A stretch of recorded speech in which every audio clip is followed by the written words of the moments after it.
안녕하세요. 사연에 빠지다의 DJ 민영입니다. 오늘도 두 가지 사연 준비되어 있으니 재미있게 들어주시고요. 구독과 좋아요도 꼭 눌러주세요. 그럼 오늘의 사연 함께 만나볼게요. 몇 년 전 가스라이팅이라는 말이 세상을 휩쓸었던 적이 있었죠. 사실 가스라이팅은 누구보다 가장 가까운 사람들 사이에서 일어나기 때문에 자기도 모르는 사이에 당해버리더라고요. 그래서 더 위험하고 문제를 해결하기 어려운 것이고요. 저도 그때는 그게 가스라이팅인지 모르고 몇 년을 가슴을 치며 참아왔어요. 그 가스라이팅으로 인해 행복했던 저희 가족 모두가 고통받고 풍비박산 나버린 이후 다른 어떤 것보다 더 무섭다는 것을 깨닫게 되었죠. 지금은 통쾌하게 복수해주고 모두 마무리되었지만 가끔 그때 생각이 나면 몸서리 쳐지더군요. 오늘 모든 이야기를 털어놓고 그간 끈질기게 마음에 남아있던 그때의 일을 훌훌 털어버리고 싶네요. 저는 꽤 늦은 나이에 운명의 남자를 만나 결혼을 했어요. 도서관 사서였던 저는 연애나 결혼보다는 혼자 책 읽고 조용히 지내는 것을 좋아했고 몇 번 정년기 때 잠깐 만났던 남자들과는 뭔가 잘 맞지 않더라고요. 지금이야 30 넘어 결혼해도 이상한 일이 아니었지만 당시에는 여자 나이 30이 넘어가면 어딘가 문제 있는 사람으로 보였을 때죠. 전 아무 문제 없었는데 말이에요. 그렇게 한번 홍기를 놓치니 노처녀로 이미지가 굳어져 쭉 혼자인 채로 살았답니다. 40이 넘은 어느 날 도서관에 조금 지저분한 옷을 입은 남자가 책을 잔뜩 빌려서 가더라고요. 워낙 많은 사람들이 오가니 처음에는 서로 신경 쓰지 않고 스쳐 지나갔는데 그 다음 주에도 똑같이 대여할 수 있는 책을 최대치로 빌려갔어요. 그러고서 매주 일요일에 한 번씩 꼭 책을 잔뜩 빌려다가 연체 한 번 안 하고 꼭 그 다음 주에 그대로 가지고 와서 반납하는 거예요. 남자의 옷은 늘 누가 봐도 작업복에 흙먼지가 잔뜩 묻어있고 손도 굉장히 거칠었어요. 옷에서는 지울 수 없는 땀 냄새가 배어 있었고요. 정체가 뭘까? 나이도 꽤 있어 보이는 사람인데 매주 저 책들을 다 보고 반납하는 건가? 저는 몇 번 물어보고 싶다가 괜한 오지랖 같아서 말았었는데요. 결국 도저히 참지 못하고 물어봤어요. 혹시 이 책들을 다 읽으시는 건가요? 굉장히 빨리 읽으시네요. 그러자 그 남자는 얼굴을 붉히며 대답하더군요. 다 읽지는 못했습니다. 별로 재미가 없어서요. 예상치 못한 대답이어서 저도 당황했어요. 그래서 저도 모르게 그럼 무엇 때문에 매주 책을 이렇게 많이 하고 내뱉었다가 실례 같아서 말을 삼켰죠. 남자는 서둘러 책을 빌려서 나가버렸고 저는 저 때문에 남자가 책 빌리는 것을 그만둘까봐 서둘러 남자의 뒤를 따라 나갔어요. 저기요. 남자를 붙잡은 저는 제가 괜한 참견한 것 같아서 죄송해요. 매주 책 많이 보시는 거 정말 대단하세요. 앞으로도 매주 꼭 오세요. 저는 저 때문에 혹시나 부담스러워서 도서관에 오지 않으실까봐 한 말이었는데 남자 쪽에서는 의미를 조금 오해한 것 같았어요. 들고 있던 책들을 우르르 떨어뜨리고 허둥지둥 책을 다시 드는데 귀까지 새빨개져 있더라고요. 그 사람이 바로 제 남편이 될 운명의 남자였습니다. 당시 저는 연애 쪽으로 준하고 눈치도 없었어서 남편이 어떤 오해를 한 건지 모르고 다음 주 내내 그가 저 때문에 안 오는 건 아닌지 신경 쓰고 있었어요. 그래서 딱 일주일 후 남편이 도서관에 나타나자 반갑고 안도가 되더군요. 남편은 책을 반납하더니 굉장히 부끄러워하면서 저 실례가 안 된다면 밖에서 잠깐 말씀 좀 했어요. 남편은 저에게 자판기 커피를 한 잔 사주면서 또 굉장히 수줍어하면서 더듬더듬 말을 이었습니다. 사실 제가 책을 읽고 싶은데 무슨 책을 읽어야 하는지 몰라서 닥치는 대로 골라 읽어봤어요. 근데 무슨 내용인지도 잘 모르거나 억지로 다 읽어도 별로 재미가 없었던 적이 많습니다. 사서님은 책 많이 보시죠? 혹시 실례가 안 된다면 재미있는 책을 추천해 주시겠어요? 남편은 타일공이었어요. 화장실 같은 곳에 전문적으로 타일을 붙이는 일을 사람이에요. 자기가 평생을 일만 하고 공부는 아예 담쌓고 살았었는데 이제라도 지식을 좀 쌓고 똑똑해지고 싶어서 책이라도 많이 읽자 하며 무작정 도서관에서 책을 빌렸대요. 근데 한 줄 읽기가 어렵더래요. 그럴 수밖에요. 완전 전문적인 수준의 책들만 빌려갔으니까요. 저도 책을 그렇게 많이 읽는 건 아니었지만 그래도 남편의 마음이 기특해서 조금이라도 도움이 되어주고 싶은 마음에 몇 권을 추천해 주었습니다. 신간소설 하나와 명작소설 하나, 타일에 대한 책 하나, 시집 하나 이런 식으로요. 한 주 후에 남편이 또 얼굴을 붉히며 와서는 이 책은 재미있었다, 이 책은 조금 어려웠다 하면서 이해가 안 가는 부분에 대해 물어보더라고요. 저는 또 열심히 가르쳐 주었죠. 애인의 감정이라기보다는 도서관 사서로서 늦은 나이에 독서에 눈뜬 독자에게 책에 대한 애정을 가르쳐주고 싶었거든요. 그렇게 몇 주 정도 저는 독서 선생님, 남편은 늦깎이 학생으로 만나 책에 대한 이야기를 나누곤 했어요. 주로 도서관 휴게실이나 복도, 도서관 밖 벤치 같은 곳에서요. 그런데 어떤 아주머니가 지나가다가 남편을 보면서 눈을 찌푸리며 아유 냄새, 이런 데 올 거면 좀 씻고 오지 하고 핀잔을 주면서 가더라고요. 저는 발끈해서 벌떡 일어나 저기요, 여기는 대한민국 사람이면 누구나 다 와서 책 볼 수 있는 도서관이에요. 도서관에 오면서 책만 편하게 읽을 수 있으면 됐지 복장 교정 있는 거 아니거든요? 하고 따졌어요. 아주머니는 제가 큰 소리를 내자 아니 내가 뭘 하면서 가버렸죠. 남편은 제게서 조금 떨어져서 자기 옷 냄새를 맡아보더라고요. 저한테서 냄새가 나나요? 하고 물었고 저는 신경 쓰지 말라고 했지만 남편은 굉장히 신경이 쓰였는지 급히 가버렸어요.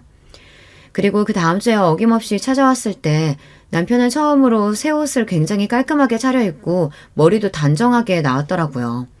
왜 드라마 같은 데서 갑자기 첫눈에 반하면 그 사람에게서 빛이 나는 효과 같은 것을 주잖아요. 저도 그걸 직접 체험해봤어요. 우리 남편 그렇게 꾸며놓으니 웬만한 TV 속 남자 배우 못지 않더라고요. 나이는 좀 있긴 했지만 얼굴도 준수하고 몸을 쓰는 일을 해서 그런지 어깨가 떡 벌어져서 키도 크고 냄새에 특별히 신경을 썼는지 향수 냄새도 나더라고요. 그 전부터 남편에게 호감이 없었던 건 아니지만 그날 이후로 저는 바로 남편에게 빠져버렸죠. 나이를 많이 먹어도 순수하게 사랑하는 마음이 생기는 것은 20살이나 다르지 않더라고요.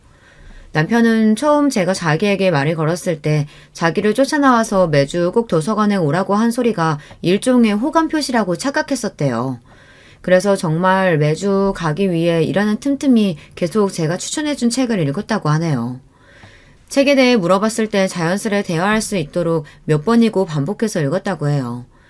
그 정도로 노력했는데 제가 당연히 사랑에 빠지게 되었겠죠. 누가 먼저랄 것도 없이 저희는 자연스럽게 손을 사귀는 사이가 되었고 꽤 깊은 관계가 되었어요.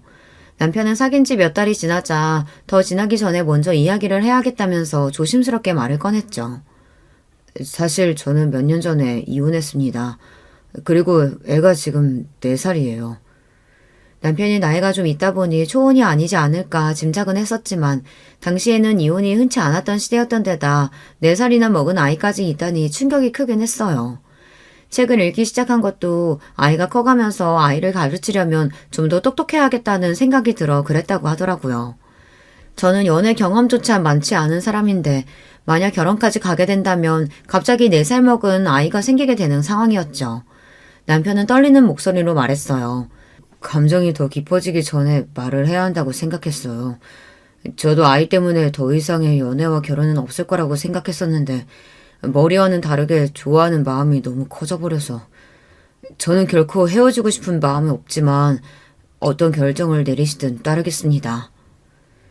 당연하게도 오래 고민했어요. 저뿐만 아니라 생판 모르는 어린아이의 인생도 달려있는 제가 감당하기에는 버거운 무게의 고민이었으니까요. 하지만 저도 막상 남편과 헤어진다고 생각하니 차마 헤어지다는 말이 입에서 떨어지지가 않더라고요. 저도 이미 남편을 많이 사랑하고 있었나 봐요. 그래서 저는 고민 끝에 일단 아이를 먼저 만나보겠다 하고 남편에게 말했어요. 저는 괜히 아이에게 정 붙을까봐 남편이 아이를 데리고 오면 먼저 먼발치해서 보겠다고 했죠. 그리고 감당이 안 될 것 같으면 그대로 돌아가겠다고 했어요. 아이는 지금 남편의 어머니가 키우고 있다고 해서 어머니가 아이를 데리고 오면 남편에게 인계되는 그 잠깐 보기로 했어요. 두근거리는 마음으로 아이가 오기를 기다렸죠. 긴장도 되고 한편으로는 4살짜리 아이라면 얼마나 예쁠까 하는 마음도 있었어요. 그러다 남편이 저편으로 손을 흔드는 쪽을 바라보자 아주 작고 귀여운 남자아이가 남편에게 웃으며 뛰어오더라고요. 그 웃음은 마치 천사가 웃는 것처럼 티 하나 없이 순수하고 예뻤어요. 아이는 아빠 품에 덥석 안겨서 강아지처럼 깽깽거리더라고요. 한참 엄마 아빠 손탈 나이였는데 얼마나 아빠가 보고 싶었을까요? 남편은 어머니를 보내고서 슬쩍 저를 보았고 저는 웃으며 고개를 끄덕했어요. 그렇게 저희 셋이 처음 만났죠. 남편은 일단 저를 자기 친구라고 소개했어요. 아이는 자기 아빠가 저를 처음 봤을 때처럼 부끄러워하며 아빠 품에 고개를 푹 묻더라고요. 하지만 곧 제가 아이에게 미리 준비해온 사탕을 쥐어주자 아이는 금방 경계를 풀고 저를 호기심 어린 눈으로 계속 쳐다보았어요. 까맣고 반짝이는 구슬 같은 눈동자를 보며 저는 이 아이에게 필요한 엄마가 되는 것도 제 인생에서 꽤나 가치 있는 일이 되겠다는 생각을 했어요. 아이는 엄마에 대한 기억이 전혀 없었고 어린이집에 다니면서 벌써 엄마 아빠에 대한 개념이 생기기 시작할 나이였어요. 전 어차피 남편과 헤어지지 못하고 아이를 키워야 한다면 하루라도 빨리 아이의 엄마가 되어지는 것이 낫겠다고 판단했고 남편과 저는 아이를 위해 조금 서둘러서 결혼을 했어요. 남편은 재혼이고 저는 그 당시 기준으로 나이가 많았기 때문에 결혼식은 아주 조촐하게 올렸습니다. 나름의 우여곡절이 있었지만 모든 과정을 끝낸 후 남편과 저 그리고 아이 이렇게 셋이 가족이란 이름으로 함께 살게 되었어요. 아이는 어려서인지 어렵지 않게 저를 엄마라고 불렀고 금방 여느 아이들처럼 엄마에게 어리광 피우고 떼도 쓰고 야단 맞기도 하는 평범한 아이가 되었습니다. 그렇게 저는 아이의 공식적인 엄마가 되었답니다. 제 배에 아파서 아이를 낳은 건 아니었지만 아들을 키우면서 저는 없던 모성애가 생기는 것을 느꼈어요. 아들을 지켜주고 싶었고 더 좋은 것을 먹이고 더 좋은 것을 입히고 싶었어요. 그렇다고 무작정 애정만 주는 것이 아니라 엄할 때는 엄하게 했죠. 무엇보다 더 바른 사람으로 키우고 싶어서요. 아들은 자기 아빠를 닮아서 순하고 착한 성격이었어요. 하지만 부끄러움이 많고 내성적이어서 자기 의견을 제대로 말하지 못하는 경우가 종종 있었죠. 특히 커갈수록 남자아이들 사이에서 치이는 일이 많아져서 아무래도 속상한 일이 생길 수밖에 없었어요. 체구도 큰 편이 아니라서 상대적으로 드센 아이들이 자꾸 건드리는 것 같더라고요. 아들이 맞고 들어오기라도 하는 날엔 제가 더 화가 나서 학교까지 쫓아간 적도 있었고요. 아들에게 더 강해져야 된다며 태권도 학원에 데리고 가기도 했어요. 하지만 천성은 잘 고쳐지지 않더라고요. 아들은 큰 사고 없이 무럭무럭 자라 중학생이 되었어요. 키도 껑충 커서 저보다 커지더라고요. 사춘기가 오자 안 그래도 말 수 없던 아이가 더 말을 안 하고 입을 닫기도 했지만 엄마 갖다 준다고 네일클로버를 찾아다 주는 등 착한 마음은 여전히 그대로였어요. 그러다가 저희 집에 큰 사건이 일어나게 되었어요. 남편의 전처, 아들의 친엄마가 갑자기 나타난 거였죠. 남편 말로는 애엄마가 바람이 나서 이혼하고 양육권도 가져왔다고 들었는데 어떻게 살아하는진 모르지만 돈이 떨어지고 나서 돈을 빌려달라고 하려고 나타났어요. 아주 못되게도 아이를 빌미로 삼으려고 아이 앞에 먼저 나타났죠. 당연히 남편이 무섭게 화를 내며 쫓아냈고 그 여자는 돈도 빌리지 못하고 도망치듯 쫓겨났어요. 이후 저를 친엄마로 알고 살았던 아들은 큰 충격을 받은 것 같았어요. 저는 내가 친엄마는 아니지만 정말 내 자식보다도 내 자식으로 생각하며 키웠다고, 넌 누가 뭐래도 내 자식이라고 제 진심을 다해 말했죠. 하지만 사춘기 때문인지 충격이 커서인지 아들은 저는 기억도 하지 못하는 서운했던 일들을 하나하나 조목조목 따져가며 아줌마가 제 친엄마가 아니라서 그랬던 거죠 하고 화를 냈어요. 그 서운했던 일들이라고는 성적이 떨어져서 공부를 좀 더 열심히 하라고 혼냈던 거라던가 어른들에게 예절을 안 지키면 꾸중을 했던 거라던가 그런 사소한 일들이었어요. 여느 부모들은 다 아는 훈육이었는데 말이에요. 제가 잘해주고 사랑을 쏟았던 것들은 기억도 못하고 말이죠. 저도 사람인지라 별별 생각이 다 들더라고요.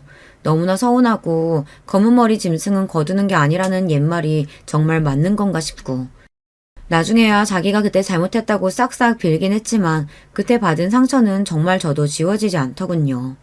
더 큰 문제는 아들이 그 당시 학교에서 괴롭힘을 당하고 있었던 거예요. 친엄마와 만난 이후 아이가 무단으로 학교를 결석해서 학교에서 전화가 왔는데 같은 반 아이들이 담임선생님에게 아들이 괴롭힘을 당해서 안 나왔을 수도 있다고 했다나 봐요. 같은 반 나쁜 녀석들이 아들을 때리고 돈을 빼앗고 악랄하게 괴롭히고 있었는데 저와 남편은 아이가 아무 말도 안 해서 별 문제 없이 다니는 줄 알았죠. 얼마나 속이 썩어 문드러졌을까요. 그러던 와중에 제가 친엄마가 아니란 사실을 알게 되어서 아이는 제 상상 이상으로 혼란스러웠던 것이었죠. 아들은 그렇게 무단으로 결석한 후 집에 돌아오지 않았어요. 그렇게 하루, 이틀, 사흘, 시간이 흐르면서 저와 남편은 피가 마르는 기분으로 사방팔방으로 찾으러 다녔어요. 그러다 나흘째 되는 날 경찰서에서 연락이 왔는데 아들이 편의점에서 물건을 훔치다 걸려서 경찰서에 잡혀왔다는 거예요. 정신없이 경찰서로 뛰어가 보니 초췌한 몰골에 아들이 앉아있더라고요. 잠은 공원 벤치에서 자고 아무것도 못 먹고 물만 마시다 너무 배고파서 우유 하나 훔치려다가 그나마도 걸렸다고 하더라고요. 저는 다른 무엇보다 아들이 무사히 돌아왔다는 안도감과 그간의 마음고생이 겹쳐 경찰서의 바닥에 주저앉아 정신을 놓고 통곡하며 울었어요. 나름 곱게 키웠는데 겨우 4일 만에 애가 반쪽이 되어서 왔더라고요. 아들도 그동안 힘들었는지 절 보자마자 훌쩍훌쩍 울더군요. 남편이 그런 저와 아들을 말없이 데리고 집에 돌아왔어요. 아들은 가출 후에 집에 오자마자 자기 방에서 두문분출했어요. 저와 남편은 아들이 나오기를 조용히 기다려주었죠. 그렇게 한 몇 달이 지났을까 영원할 것 같은 기다림에 지쳐갈 때쯤이었어요. 제가 피곤해서 잠시 소파에서 잠들었는데 조용히 방문이 열리더니 아들이 나오더군요. 아마도 제가 조용해서 없는 줄 알았나 봐요. 아들은 잠시 고민하다가 저에게로 다가오더니 소파에 있는 담요를 제게 덮어주었어요. 저는 도저히 눈물을 참을 수가 없어서 소리 죽여 눈물을 흘렸고 그런 아들은 저를 보며 아기처럼 울더라고요. 엄마, 엄마 하면서요. 그 엄마 소리에 또 저는 내 새끼 하며 울었고요. 그렇게 저희 둘은 부둥켜 안고 해가 질 때까지 실컷 울었어요. 남편이 와서야 겨우 그칠 수 있었죠. 그날 저는 아들에게 말했어요. 내 배 아파서 낳지 않았지만 내 자식이 아니라고 생각한 적 단 한 번도 없다. 하늘에 맹세코 한 점 부끄러움 없이 널 키웠어. 널 위해서라면 기꺼이 목숨도 내놓을 수 있어. 그런 말 있지. 배 아파서 낳은 게 아니라 가슴으로 낳았다고. 누가 뭐래도 난 영원히 네 편이고 난 영원히 네 엄마야. 아들은 퉁퉁 부은 눈으로 훌쩍거리며 네 엄마 감사해요 하고 대답했어요. 그것으로 우리 관계는 다시 원래의 모자 관계로 돌아왔어요. 저는 이럴 땐 아들을 다시 찾은 기분이었답니다. 아들은 학교 폭력으로 인해 상처가 커서 학교에 다니기를 거부했어요. 그래서 집에서 홈스쿨링을 하며 검정고시를 준비했죠. 그렇다고 집에서만 있는 것이 아니라 여러 봉사활동도 많이 다니고 동호회 활동 같은 것도 꾸준히 하며 지냈어요. 학교 다닐 때보다 오히려 더 밝아졌고 저와의 관계도 예전보다 더 좋아졌어요. 그 무렵 남편도 사업을 확장해서 꽤 많은 돈을 벌 수 있었어요. 남편은 아들이 연약한 것에 불만스러워했고 내심 학교에 다시 다니기를 바랬었는데요. 제가 중간에서 계속 남편을 설득했어요. 아들은 지금 마음이 다쳤다. 우리가 아이를 든든한 지원군이 되어줘야 한다 하고요. 남편은 자기 나름 아빠로서 지원군이 되어주려면 적어도 돈은 많이 벌어야겠다고 결심했고 성실하게 일한 결과 찾는 곳도 많아지고 직원도 많이 늘어났어요. 아무래도 현장에서 하는 일이다 보니 차림새는 늘 조금 지저분할 수밖에 없었지만 그게 다 저와 아들을 위해 열심히 노동한 대가였죠. 아들은 나름 이름 있는 대학교에 좋은 성적으로 입학했어요. 아들은 대학교는 꼭 잘 다녀보고 싶다며 기숙사에서 통학하기를 원했고 저와 남편은 조금 서운했지만 아들의 부탁을 들어주었죠. 아들은 다행히도 대학교 생활에 잘 적응해서 다녔어요. 그 점은 정말 안도할 만한 일이었지만 거의 20해 일도 하고 아들을 키우며 쉼없이 달려왔는데 아들이 사라지니 마음이 참 허하더라고요. 빈 둥지 증후군이라고 하던가요. 저도 그런 심정이었어요. 그렇다고 아들이 저에게 소홀히 한 건 아니었어요. 매일 한 번씩 안부 전화도 하고 일주일에 한 번은 꼭 집에 와서 자고 가고 여전히 저에게 준다며 네이클로버를 따가지고 오기도 했답니다. 아들이 가출해서 사라졌던 기억 때문에 저는 아들의 연락이 없으면 불안해했고 이를 아는 아들도 연락만큼은 착실하게 했어요. 아주 간혹 휴대전화가 고장이 났다던가 하는 일이 있어서 연락이 안 되면 친구 전화라도 빌려서 꼬박꼬박 했죠. 주변 사람들이 그런 아들과 저를 보고 다들 부러워하더라고요.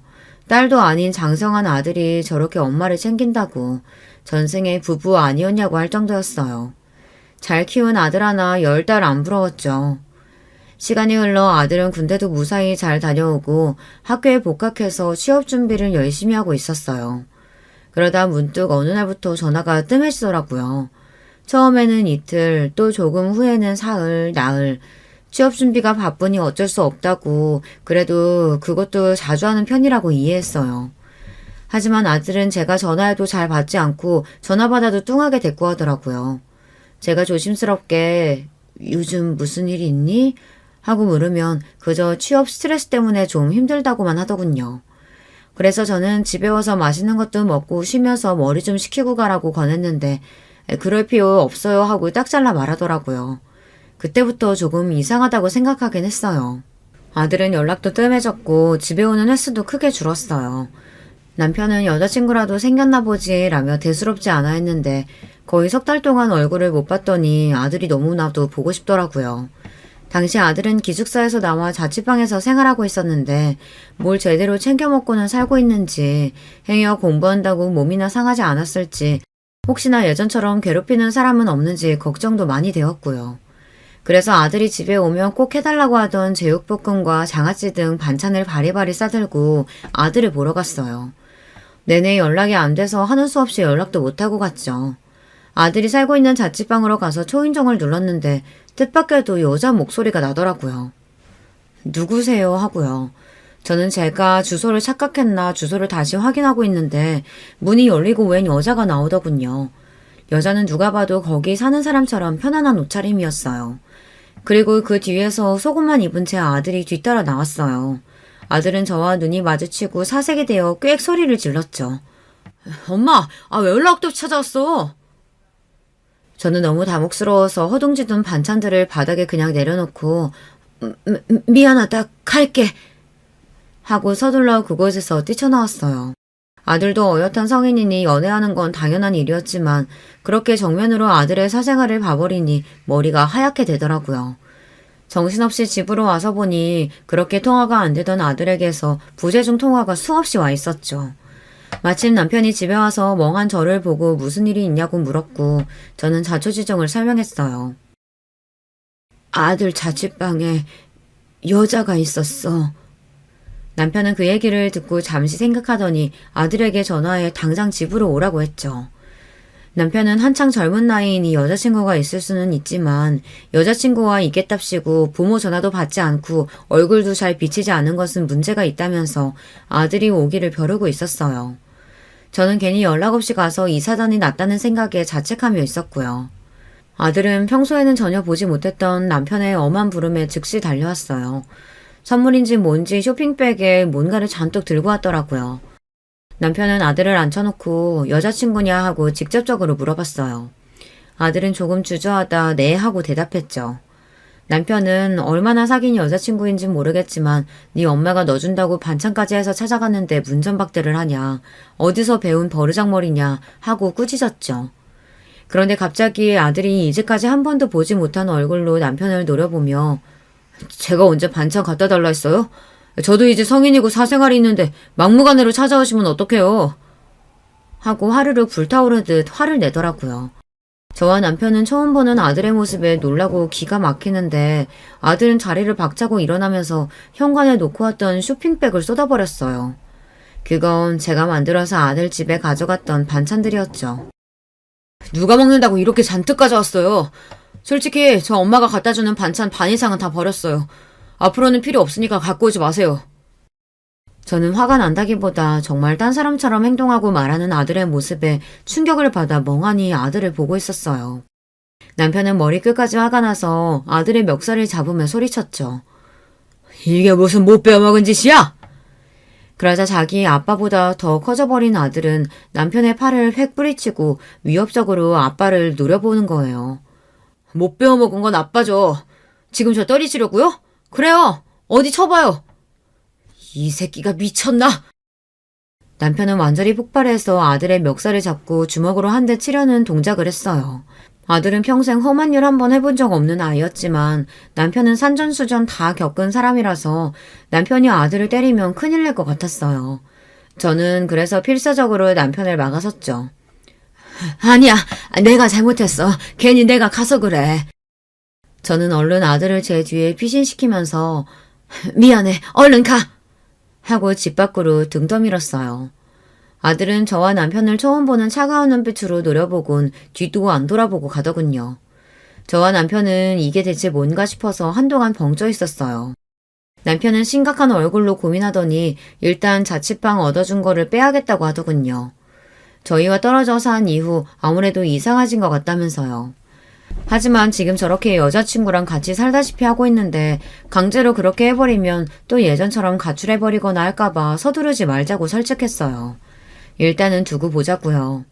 아들은 더욱 연락을 끊고 살았고 저와 남편도 예전 사춘기 때 한바탕 폭풍을 몰아쳤던 그때처럼 그저 착한 아들이 다시 돌아오기만을 기다렸어요. 아들은 남편에게는 연락을 완전히 끊었지만 그나마 저에게는 간간히 연락을 했죠. 한 번은 제가 그래도 아빠한테 연락 한번 해보는 게 어떻겠니? 하고 권했더니 아빠는 무식한 사람이라 말이 안 통해요. 저번에 보셨죠? 나 때리려고 한 거. 험한 일 하다 보니까 사람이 그렇게 된 거예요. 엄마도 맞지 않게 조심해요. 하더라고요. 처음 듣는 말에 저도 어안이 벙벙해서 아빠한테 그게 무슨 말이야. 그리고 아빠가 살면서 너한테 그렇게 화낸 건 이번이 처음인데 정말 설마 널 때리기라도 했겠어? 하고 반박했더니 벌컥 화를 내며 지금 아빠 편을 드는 거냐며 엄마도 한통속이라고 그렇게 끊어버리더라고요. 아들의 이상한 말투나 급격한 감정들이 왠지 모르게 묘한 이질감이 들었어요. 마치 자기 생각이 아니라 어디서 듣고 따라하는 것처럼 말이에요.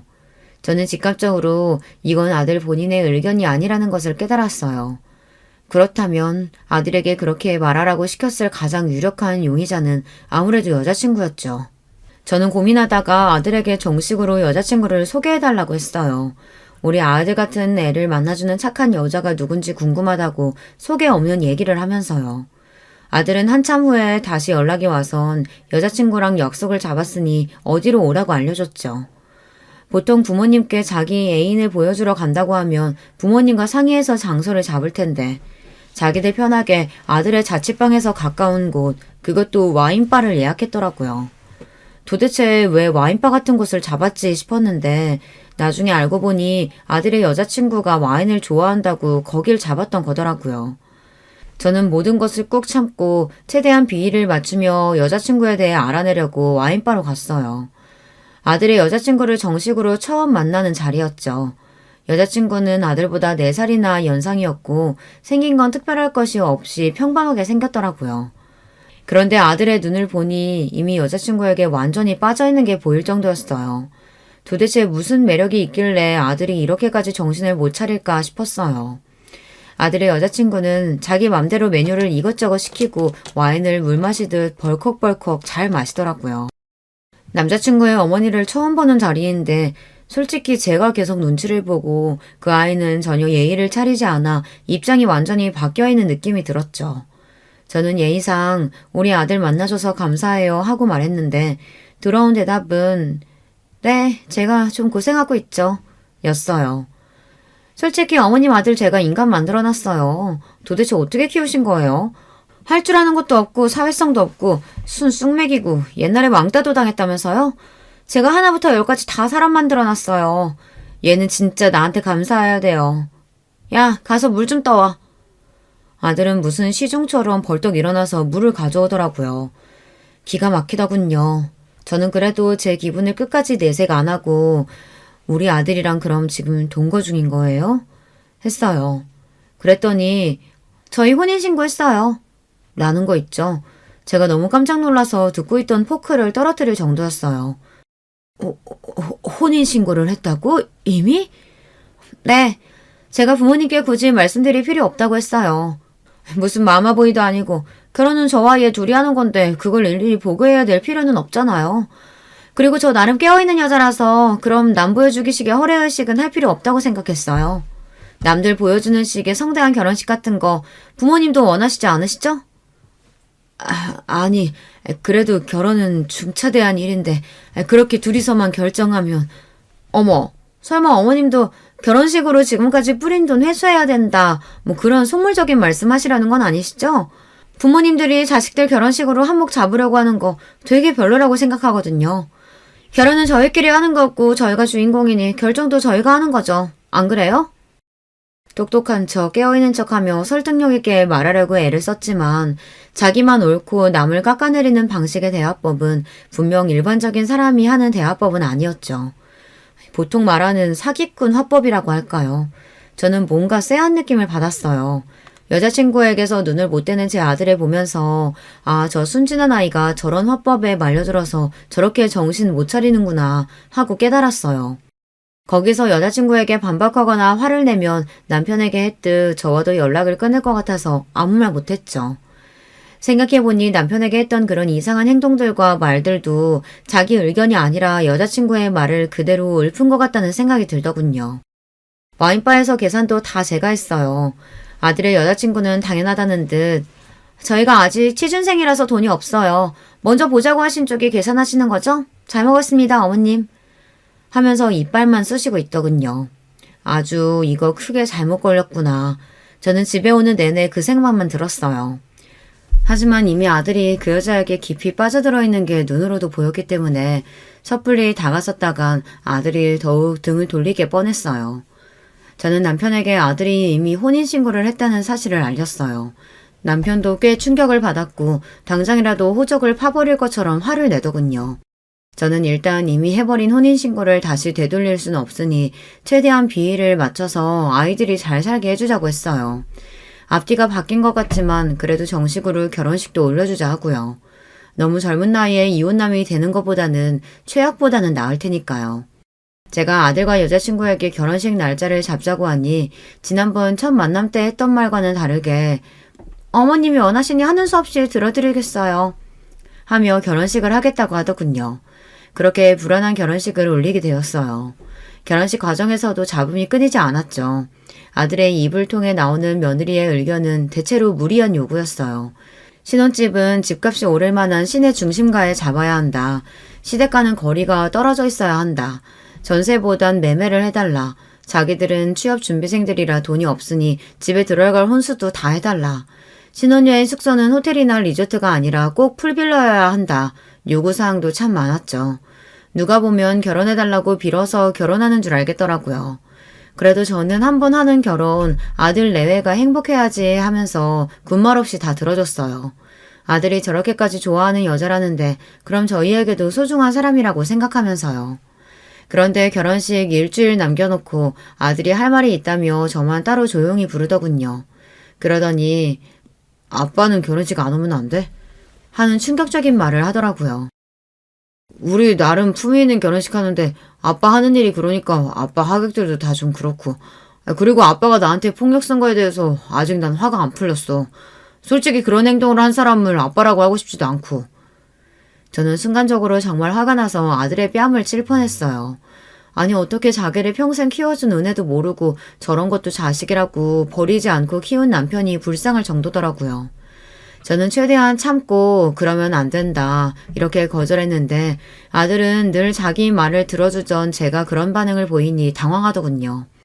저는 만약 아빠를 초대하지 않겠다고 하면 너네 주기로 한 신혼집이나 가구들 모두 없었던 거로 할 거다. 모두 아빠가 몸 부서지게 일해서 번 돈으로 너 키우고 대학 보내고 결혼까지 시켜주신 건데 아빠가 빠진다는 건 말도 안 된다. 그렇게 그 부분에 대해서는 양보 없이 잘라 말했어요. 아들은 의외에 제 강경한 대답에 더 대꾸하지 못하고 물러났지만 그때만큼 아들에게 실망스러운 적이 없더라고요. 착하고 순하던 모습은 어디로 가고 남처럼 아니 남보다 못하게 구는 그 아이가 우리 아들이 맞나 싶고요. 그 일은 차마 남편에게도 말하지 못했죠. 아들이 자기 결혼식에 아빠를 초대하지 않겠다고 하면 얼마나 마음에 상처로 남겠어요. 어찌되었건 아들의 결혼식은 며느리의 요구사항에 따라 아주 성대하게 치러졌어요. 저와 남편 속만 썩어 들어갔지만 그래도 자식이 이기는 부모 없다고 막상 아들과 며느리가 행복해하는 모습을 보니 그걸로 됐다 싶기도 하더군요. 결혼식이 끝나고 아이들은 신혼집으로 들어갔고 두 사람은 취업을 준비한다면서 계속 백수 상태로 지냈어요. 아들은 이전보다 더욱 연락이 뜸해졌고 얼굴 한번 볼 수가 없었죠. 다달이 생활비로 꽤 많은 돈을 부져줬는데 취업 준비를 하고 있기는 한 건지도 알 수 없었고요. 몇 번 연락을 해볼까 하다가 며느리가 싫어할 게 뻔히 보이니 못하겠더군요. 주변에서도 요새 며느리들은 우리 때와 다르다. 딸 같은 며느리 바라지 말고 남이라고 생각해라. 이제 아들이 아니라 며느리 남편이다 생각해야 맘 편하다. 그런 이야기들을 하니 또 요새 애들은 그런가 싶기도 해서 더욱 마음을 다잡았어요. 스스로 나쁜 시댁이 되지 말아야지 자책하면서요. 그래도 자식에게 향하는 마음이 어디 마음대로 되나요? 아들이 보고 싶은 나머지 몇 번 아들네외 집 근처에서 서성거린 적도 있었어요. 이게 무슨 이상가족도 아니고 죄진 것도 아니고 속으로 한탄하면서요. 그러다 아들 내외의 모습을 보고 얼른 숨었죠. 아들 내외는 맞더라도 가는지 편한 옷차림이었는데 며느리가 아들의 머리를 툭툭 치면서 때릴 것처럼 손을 확 올리더라고요. 아들이 움찔하면서 막으려는 포즈가 꽤 종종 맞은 것 같은 느낌이었어요. 저는 순간 욱해서 나서려다가 예전에 말 안 하고 아들을 찾아갔을 때의 악몽이 떠올라 멈췄어요. 아들이 제가 만든 반찬들을 들고 와 집어 던졌던 그 기억이요. 또 그런 일이 있을까봐 이름이라도 부르고 싶은 마음을 꾹꾹 참고 발길을 돌렸답니다. 분명 정상적이고 평등한 관계는 아닌데 이미 며느리에게 완전히 잡혀 사는 아들이기에 섣불리 제가 나섰다가는 역효과만 날 게 뻔했으니까요.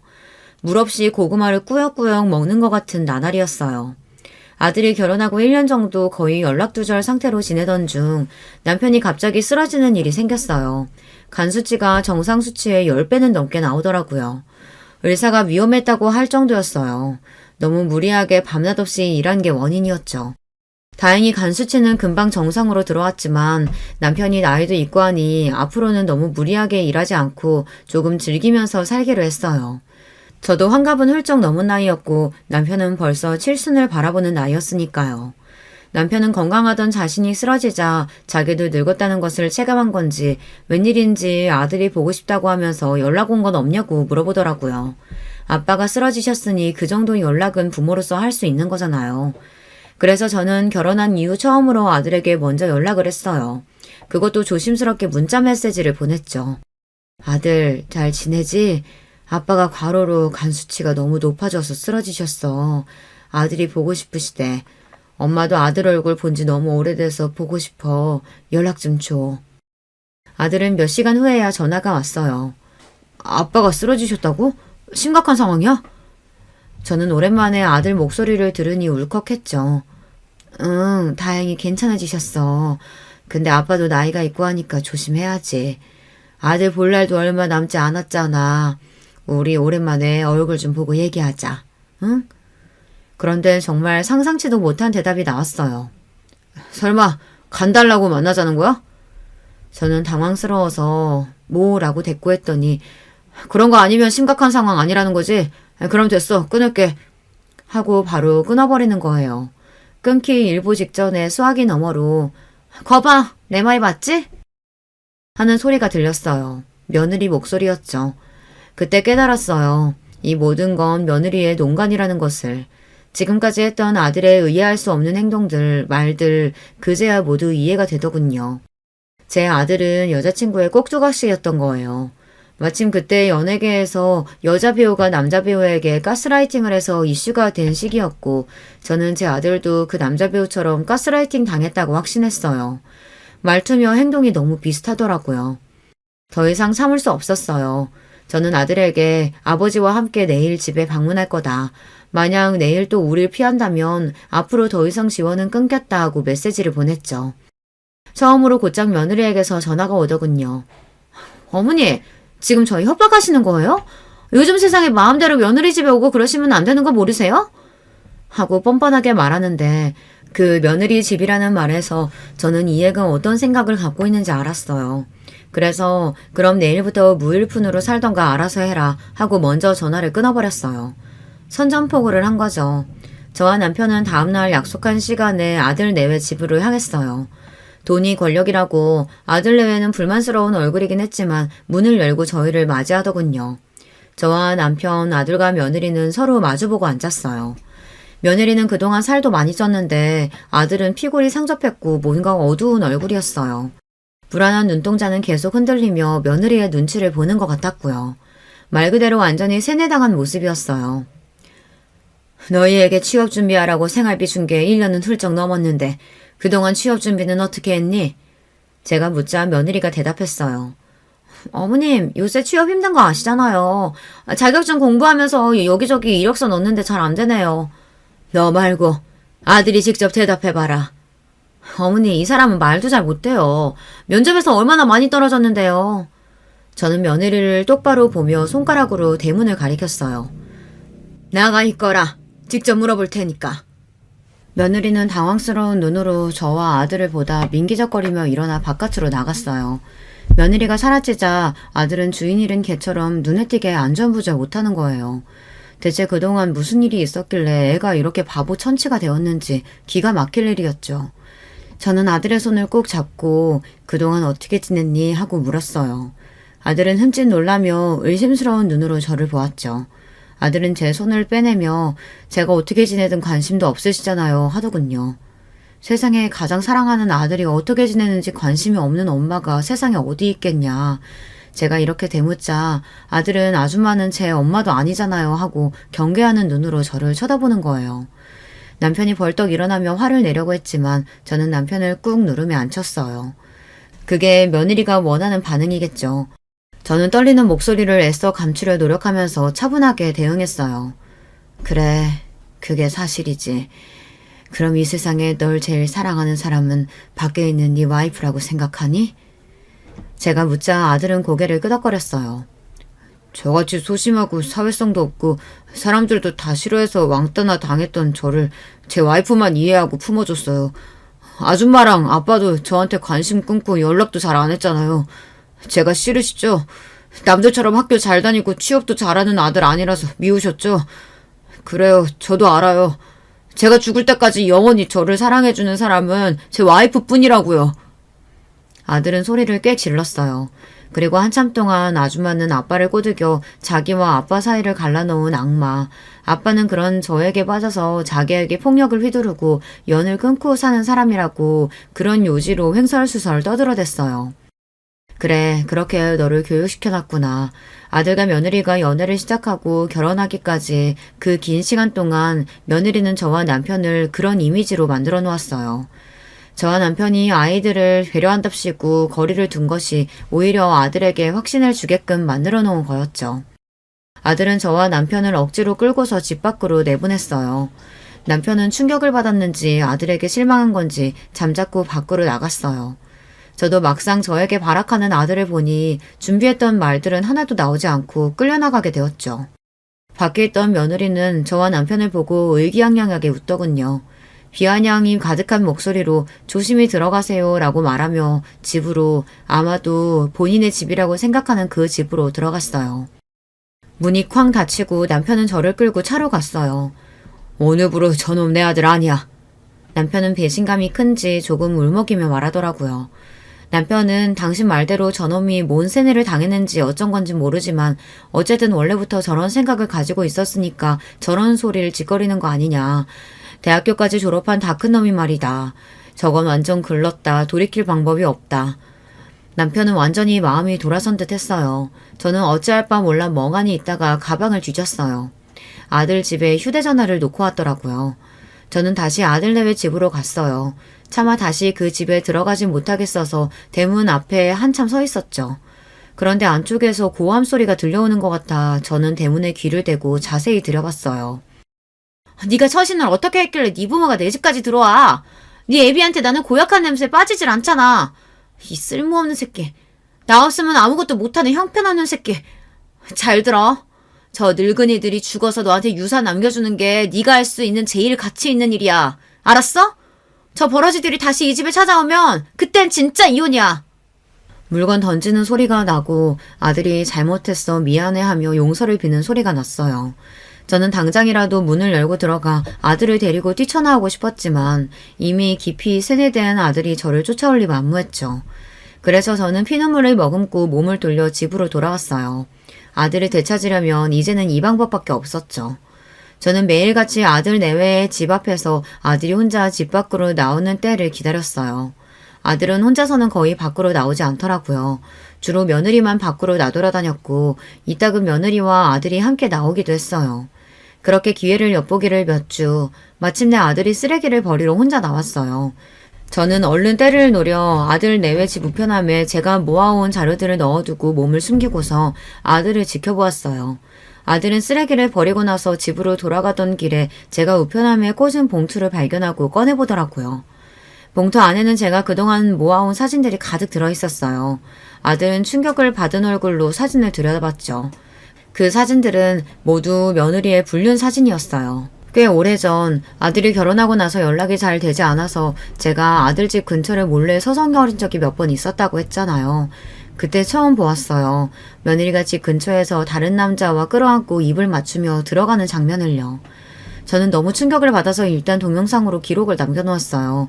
내가 잘못 본 게 아닐까 스스로를 의심까지 했지만 동영상 속 여자는 아무리 봐도 며느리였죠. 저는 혹시 몰라서 사람을 써서 며느리의 뒷조사를 했어요. 아들이 집에 있는 동안 며느리는 아주 자유롭게 다른 남자의 연애를 즐기고 있더라고요. 그리고 그 수가 한둘이 아니었어요. 저는 그중 한 남자를 찾아가 며느리와 무슨 관계인지 물어봤어요. 알고 보니 며느리는 데이트 만남 채팅 앱 같은 것으로 결혼한 사실을 숨기고서 이 남자 저 남자 만나고 다니는 모양이더라고요. 제 아들은 매달 돈 나오는 돈줄 같은 것이었고요. 그것도 모르고 어리석은 아들은 영원히 자기를 사랑해줄 거라느니 그런 바보 같은 말이나 하고 앉아 있었던 거죠. 하지만 지금 갑자기 제가 직접 그런 이야기를 해봤자 이미 깊이 세뇌당한 아들은 제 말을 믿으리 만무했고 섣불리 움직였다가 며느리가 아들을 데리고 아예 잠적해버릴 수도 있어서 저는 신중히 움직이기로 한 거였어요. 아들은 그간 제가 모아온 자료들을 보고 계단에 주저앉아 한참을 머리를 감싸주고 있더라고요. 괴로워하는 아들의 모습을 보는 제 마음도 다 찢어지더군요. 한참 후 며느리가 아들을 찾아 아파트 아래로 내려왔고 아들의 모습과 사진들을 보고 당황해하는 표정이 역력했어요. 이건 모함이야. 내가 이런 일도 생길지 모른다고 했지? 당신 부모가 나랑 당신 떼어내려고 하는 거라고. 그 와중에 저와 남편에게 덮어씌우려는 모습에 기가 차더군요. 아들은 며느리의 휴대전화를 뺐으며 당당하면 지금 당장 비밀번호 풀어봐 했고 며느리는 필사적으로 휴대전화를 지키려고 했어요. 이젠 을차증까지 생겼어? 이거 사생활 침해야. 너 나랑 진짜 이혼하고 싶어? 영원히 나만 사랑할 거라고 했잖아. 이 사기꾼이여나. 아들과 며느리는 아파트 앞에서 거의 난투극을 벌였어요. 온 동네 사람들이 지켜보더라고요. 그중 물론 저도 있었죠.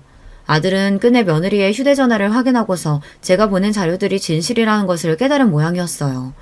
며느리의 휴대전화를 확인한 후 아들은 힘없이 터벅터벅 어디론가 가더군요. 저는 아들이 걱정되어 그 뒤를 계속 쫓아갔어요. 버스를 몇 번 갈아타고 간 아들이 멈춰선 곳은 바로 저와 남편이 사는 집 앞이었어요. 아들은 멍하니 저희 집 앞에 서 있다가 발길을 돌렸죠. 저는 그런 아들에게로 달려가 꼭 끌어안아 주었어요. 놀란 아들이 저를 보다가 곧 바닥에 무릎을 꿇고 엉엉 울기 시작했죠. 엄마, 죄송해요. 제가 그동안 미쳤었나 봐요. 제가 죽일 놈이에요. 죄송해요. 저는 그런 아들을 끌어안고 같이 울면서 등을 쓸어주었어요. 괜찮아. 다 괜찮아. 넌 우리 아들이잖니. 우린 언제나 네 편이야. 아들은 곧바로 며느리와 이혼 소송을 진행했어요. 아이가 없어서 그나마 다행이었죠. 이혼 소송을 하면서 알게 된 사실은 며느리가 아들에게 머리가 좋아지는 영양제라면서 그동안 정신과에서 처방받은 약을 먹였더라고요. 그 약의 부작용이 머리가 멍해지고 판단력이 저하되는 것이라는데 아들이 며느리에게 쉽게 가스라이팅 당한 이유가 그 약을 오랫동안 복용한 탓도 있을 거라고 하더군요. 거의 범죄에 가까운 짓이었죠. 며느리의 최종적인 목표는 저와 남편이 죽은 후 물려받을 유산이었대요. 정말 무서운 여자였어요. 저희 아들 말고도 다른 남자들도 당한 사람들이 많아서 이혼 소송이 진행되면서 동시에 형사 소송도 진행되었어요. 사기 등의 명목으로요. 아직 그 일이 완전히 끝난 것은 아니지만 아들은 결국 다시 저와 남편의 품으로 돌아왔어요. 몇 년 동안의 일이 꿈같이 느껴진다고 하더라고요.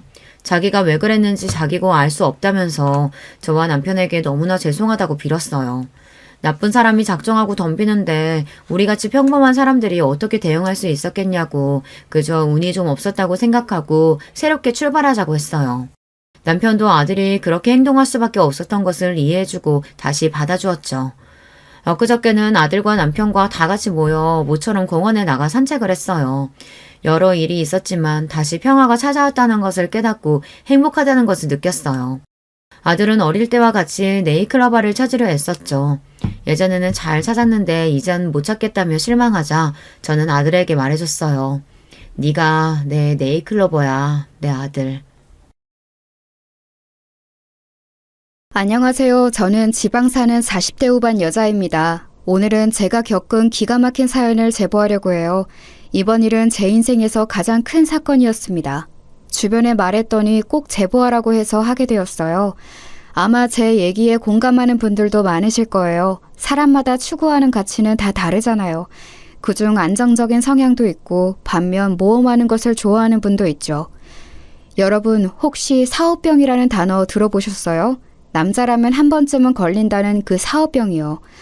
오늘 제 사연은 이 사업이라는 것과 큰 관련이 있습니다. 그럼 바로 시작할게요.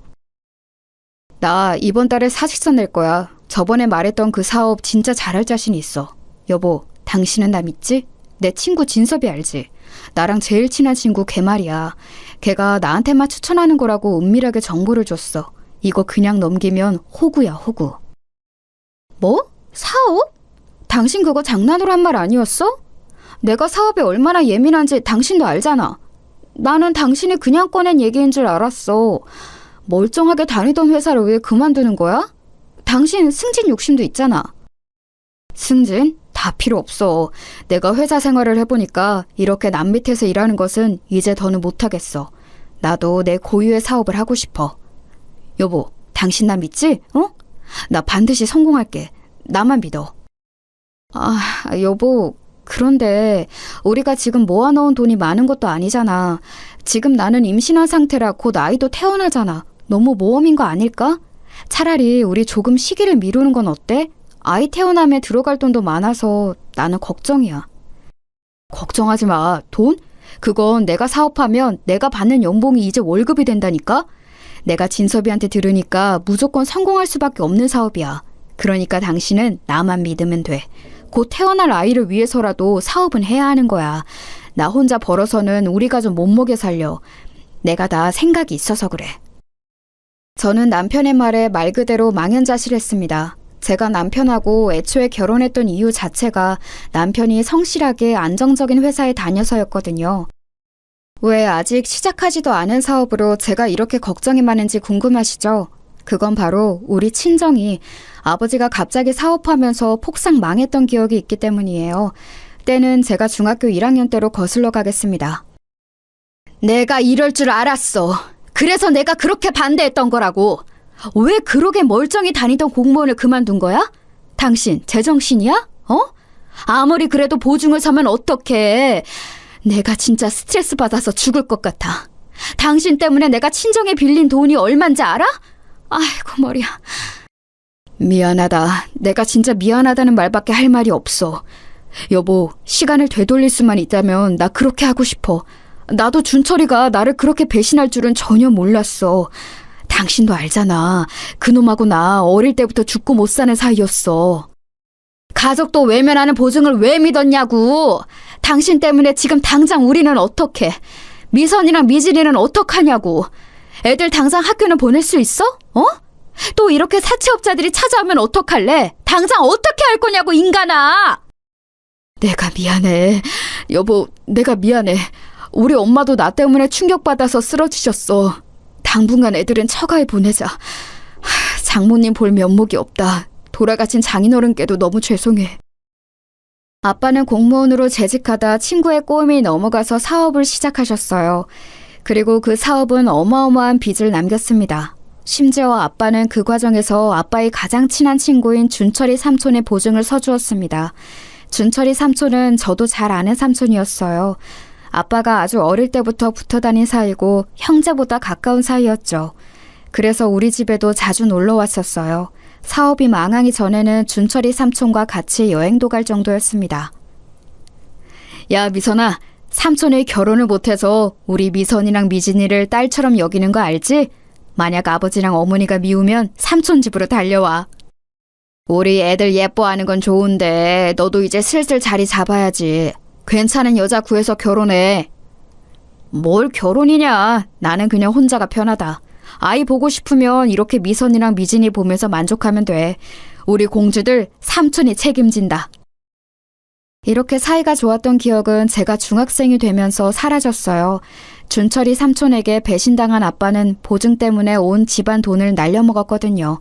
심지어 우리 엄마가 급하게 외할머니에게 빌린 돈도 다 날렸습니다.